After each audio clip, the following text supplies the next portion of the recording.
রাত 1টা। হঠাৎ ছেলেটার ফোন বেজে উঠল হাসপাতাল থেকে। আপনার মায়ের অবস্থা খুব খারাপ, তাড়াতাড়ি আসুন। ছেলেটার বুক কেঁপে উঠল। সে দৌড়ে হাসপাতালে পৌঁছালো। দেখে মা বেডে শুয়ে খুব দুর্বল। ছেলেটা কাছে গিয়ে বলল, মা আমি এসে গেছি। মা চোখ খুলে আস্তে করে বলল, তুই এত রাতে কেন এলি বাবা? কাল তো তোর কাজ আছে। ছেলেটার চোখ ভিজে গেল। সে বলল, আমি কোথাও যাচ্ছি না, আমি তোমার কাছেই থাকবো।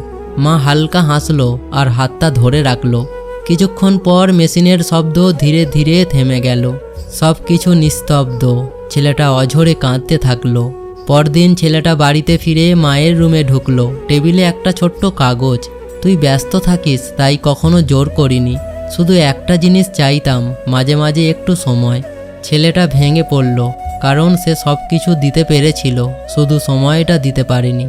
সময় থাকতে সময় দাও, না হলে একদিন সময় থাকবে কিন্তু মানুষটা আর থাকবে না। যে সত্যি মাকে ভালোবাসে সে একটা লাইক কমেন্ট করবেই।